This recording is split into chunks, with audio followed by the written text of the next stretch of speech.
মোৰ দেখোন ভয়হে লাগিছে। ই বাবা হঠাৎ ঘৰৰ পৰা ওলাই কলৈ গ'ল বাৰু? তুমি অলপ আগবাঢ়ি চোৱাচোন, তাক বিচাৰি ন ওলাই গৈছে। মোৰ কিন্তু বৰ ভয় লাগিছে। তুমি অকণমান আগবাঢ়ি নোযোৱা কিয়? একো নহয় মা, তুমি চিন্তা নকৰিবা, অলপমান ধৈৰ্য ধৰা।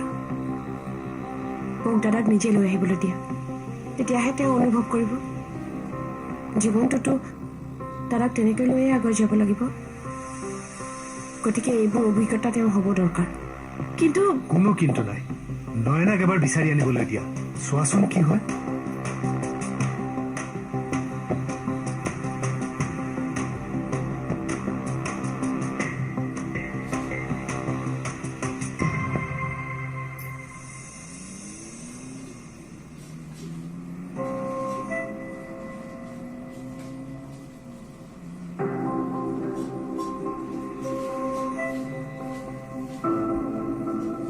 নিবিৰ?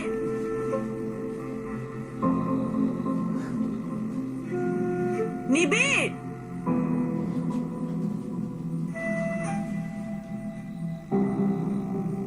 নিবিৰ! নিবিৰ প্লিজ গুচি আহা! নিবিৰ পৰিবা! নিবিৰ প্লিজ! নিবিৰ! কি কৰো? নিবিৰ প্লিজ! নিবিৰ!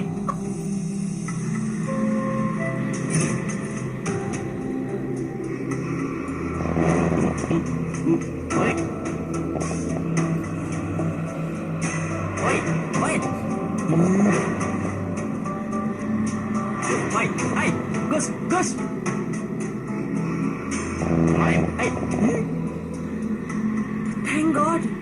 আপুনি আছিলে বুলিহে আজি বৰ ভয় নাপায় মই। আপুনি ৰাতিখন এনেকৈ কিয় গুচি আহিলে ঘৰৰ পৰা? হা? চৰি, দেউতাই আপোনাক মোৰ কাৰণে খং কৰিব লগা হ'ল। বেয়া নাপাব। এতিয়া বলক আমি ঘৰলৈ যাওঁ। সকলোৱে চিন্তা কৰি আছে নহয়? নাই, নাযাও। দেউতা বহুত বেয়া। ৰাতিখন এনেকৈ ইয়াত থকাটো ভাল কথা নহয়। আৰু এটা কথা, আপুনি যদি নাযায় ঘৰলৈ, ময়ো নাযাওঁ। নাই, নাযাও। মই দেখোন আপোনাক চৰি বুলি কৈছোৱেই। আকৌ এবাৰ কৈছো, আই এম চৰি। চাওক, চেণ্ডেলযোৰ পিন্ধক। বলক এতিয়া আমি যাওঁ। মাহঁতে চিন্তা কৰি আছে নহয়, বলক যাওঁ। দেউতাই মাৰিছে। চাওঁ, মই মৰম কৰি দিছো। এতিয়া যাওঁ, হ'ব? বলক আমি এতিয়া যাওঁ ঘৰলৈ।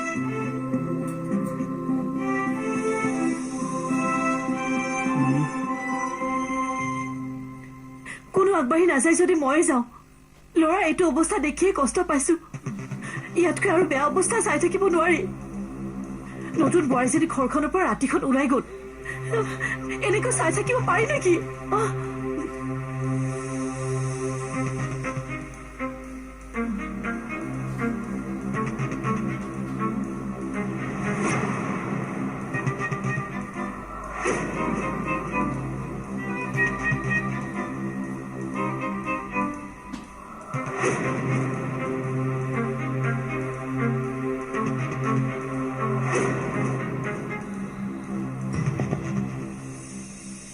আপোনালোকে শুই থাককগৈ, চিন্তা কৰিবলগীয়া একো নাই। আহক নিবি।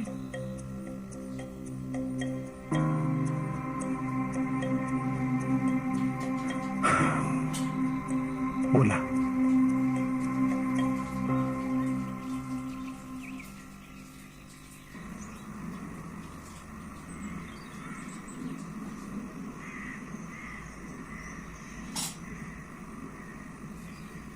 জুই লগা ৰবিচোন। জুই লগা দি কাক মাতিছে? তোকে মাতিছো অ বোপাই। মোৰ নাম অভিনৱ। হতশ্ৰী হোৱা ভাল বাপেৰে অভিনৱ নামটো ৰাখিলে। ঐ যাওঁ, এফালে কথা আছে। হ'ল আৰু বুঢ়ীয়ে কামুৰিবলৈ আৰম্ভ কৰি দিব এতিয়া।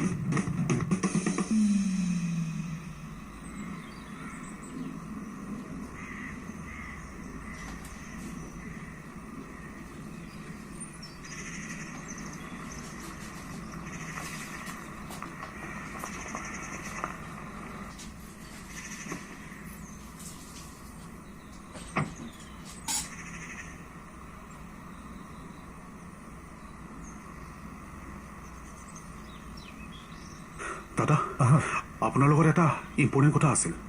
ইম্পৰ্টেণ্ট কথা মোৰ লগত? হয়, কোৱা। অকণমান প্ৰাইভেট দাদা। তই ভিতৰলৈ যা। কোৱা। অ' জেঠাই, এই মাতিলে মোক ভাল নামেৰে মাতিব বুজিছে। জুই লগা বুলি মাতিলে বেয়া পাওঁ। তই যে মোক জেঠাই বুলি মাত, তোৰ কোনটো বাপেৰ মই বায়েক? হা, বাপেৰ মোৰ এটাই, বাপেৰত ধৰি কথা নকব, মই বেয়া পাওঁ। জুই লগা আপুনি হ'ল ৰাজহুৱা জেঠাই, সকলোৱে সেইটো নামেই মাতে, সেইকাৰণে ময়ো মাতিলো। টকা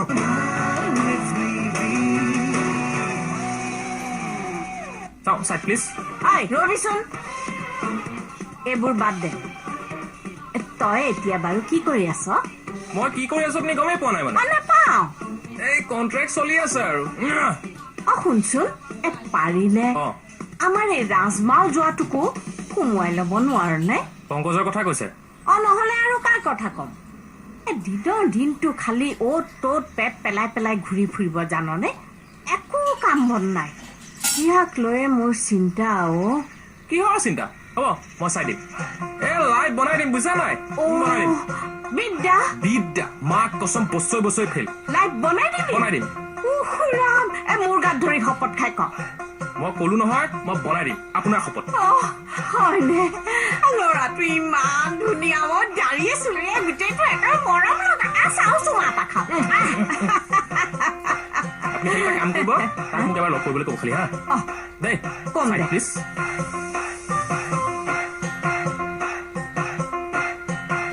লেবেলটো অকমান বেছি দিয়ে, কিন্তু হলেও এবাৰ কামটো হ'ব যেন লাগিছে। হলেই হয় আৰু ভগৱান, হলেই হয়। দাদা আপুনি বিশ্বাস কৰক, সেই কথাটোৰ বাবেই মই আপোনাৰ ওচৰলৈ দৌৰি আহিছো। এতিয়া কিন্তু আপোনাৰ ওপৰত নিৰ্ভৰ কৰিব, আপুনি কি কৰে। তুমি ইমান অধৈৰ্য হৈছা কিয়? কি ক'ব খুজিছা ভালকে খুলি কোৱা। মৃন্ময় হাজৰিকাই আপোনাৰ আৰু মোৰ প্লেন গোটেইটো গম পালে। মই জানো। জানে? আপুনি জনাৰ পাছতে ইমান সহজভাৱে কেনেকৈ আছে? জানো, এদিনটো এনেও জানিবই। ইয়াত অধৈৰ্য হৈ থাকি কি লাভ? কি হ'ল? চাহ।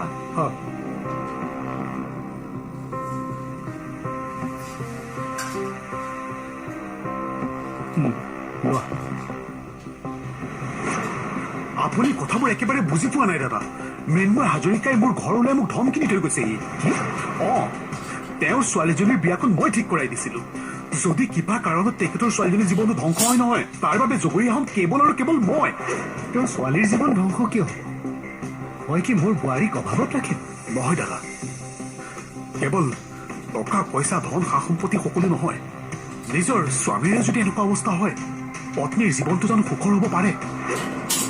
যদি নিবিড়ৰ অশান্তিত নয়না থাকিব নোৱাৰা হৈ কেনেবাকৈ ঘৰ পাইগে নহয়, তেতিয়া কিন্তু জগৰীয়া মইহে হ'ম। মই বাৰু কি কৰো কওকচোন। কিয়? তুমিয়ে দেখোন আইডিয়াটো দিছিলা যে নিবিড়ক বিয়া পাতি দিলে আৰু তোমাৰ চিকিৎসাৰে নিবিড় এদিন সম্পূৰ্ণ সুস্থ হৈ উঠিব। মনত পেলোৱা হয় নে নহয়? দাদা বাদ দিয়কচোন সেই আগৰ চাইকেটিকজনৰ কথা। মই আপোনাক কৈছো নহয়, নিবিড়ৰ ভাল হ'ব। নিবিড় সঁচাই ভাল হ'বনে? 100% ভাল হ'ব দাদা। চোৱা, নিবিড় মোৰ একমাত্ৰ জানো, আৰু তাক ভাল কৰি দিলে তোমাক যি লাগে মই তাকে দিবলৈ সাজু আছো।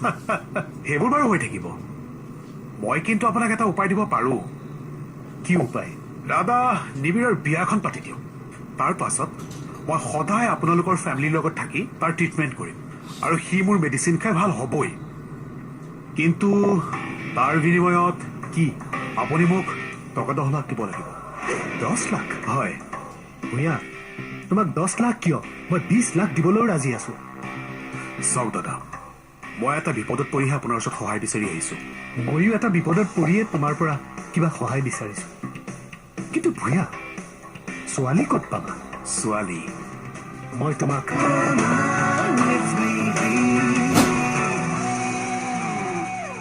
কিন্তু ভূঞা, ছোৱালী ক'ত পাবা?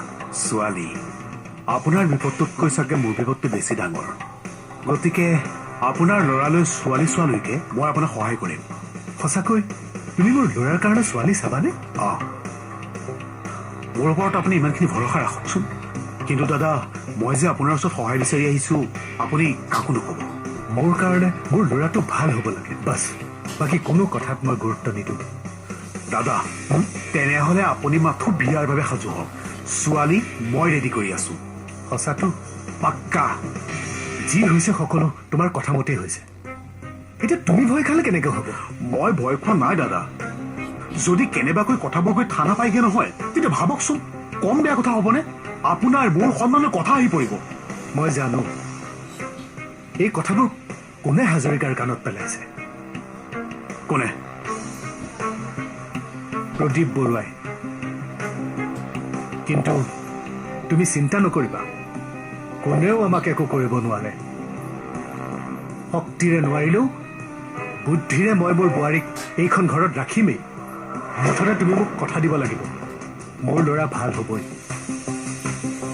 হ'ব খুৱাব লাগিব কিন্তু এইবোৰ কথা এদিনত হোৱাটো অসম্ভৱ লাহে লাহে ধৈৰ্য ধৰিব লাগিব মোৰ ল'ৰাক মোৰ সন্মানৰ কথা ভাবিয়েই কোনো মেণ্টেল হস্পিটেলত ভৰ্তি কৰোৱা নাই যি চিকিৎসা হয় এই ঘৰতে হ'ব লাগিব গতিকে তুমি সকলো কথা পাহৰি নিশ্চিন্ত হৈ কেৱল মোৰ ল'ৰাৰ চিকিৎসাৰ কথাই ভাবা হ'ব দাদা মই তোমাক তোমাৰ বিপদৰ পৰা এবাৰ উদ্ধাৰ কৰি থৈছোঁ এতিয়া তোমাৰ দায়িত্ব হ'ল বা এনি হাও মোক মোৰ এই বিপদটোৰ পৰা উদ্ধাৰ কৰিব লাগিব হ'ব হেৰ' তোৰ বিয়াৰ জাল আজিহে ফাটিছে নেকি আপুনি মোক এনেকে ক'লে বিয়া যোৱাৰ আজি 15 দিন হ'ল আলহী খবৰ তই আজিহে লৈছ যে কামৰ প্ৰেছাৰত আহিব পাৰিছো কওকচোন বাৰু কিহৰ কামৰ পেচাৰ অ' তোৰ আপুনি গাঁৱৰ খবৰ নাপায় নেকি চাও চাই প্লিজ খবৰটো নাপাই যেন পাইছো গাঁৱৰ খবৰ মোৰ কণ্ট্ৰেক্টৰ কথাটো নাজানে কণ্ট্ৰেক্ট মই কণ্ট্ৰেক্টৰ হৈ গলো ওচৰৰে ল'ৰা বুলি কথাটো বিশ্বাস কৰিব টান হ'ব মই বুজি পাইছো কিন্তু অলপ দিনৰ পিছত চাব আপোনালোকৰে কৈ ভাল লাগিব চাও চাই প্লিজ কি এই মানুহৰ আগত আপোনাৰ ভতিজা বুলি ক'বলৈ আকৌ মই কিবা কাম এটা ব্যস্ত আছো তই এইবোৰ বাৰে বাংকৰ কথা কৈ মোৰ সময় নষ্ট নকৰিবি বহিলে বহ নহলে যা মোৰ মেইন কথাটো নুশুনিলে দেখোন খুইদেউ খুইদেউ এই যা যা কাবুতাৰ কৈ ক'ত গুচি গ'ল খুইদেউ দেওবাৰে তোমালোকৰ 8 মঙলা